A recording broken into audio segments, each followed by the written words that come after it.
Le rôle du père. Traditionnellement, les pères sont moins susceptibles d'être les figures d'attachement principales, contrairement aux mères qui établissent des liens plus étroits.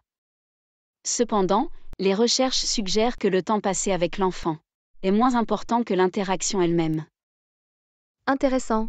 Pourquoi le rôle du père est-il considéré comme secondaire? Une explication possible est les stéréotypes de genre dans certaines cultures et certaines parties de la société qui affectent le rôle du père. Car il est considéré comme féminin d'être sensible aux besoins des enfants. Les recherches suggèrent également que les pères sont moins équipés psychologiquement pour former des liens étroits, contrairement aux mères qui ont la sensibilité émotionnelle requise. Cela a du sens. Mais quel est alors le rôle du père?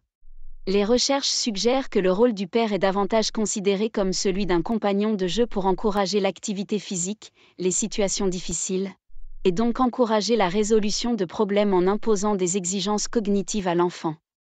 Le rôle du père peut également encourager les compétences sociales et les liens en étant lui-même un compagnon de jeu.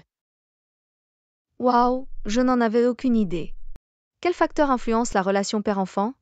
Des facteurs tels que la sensibilité du père aux besoins de l'enfant, le type d'attachement que les pères ont avec leurs propres parents, l'intimité démontrée entre le père et la mère et le niveau de soutien qu'il apporte dans la coparentalité affectent tous l'attachement avec l'enfant.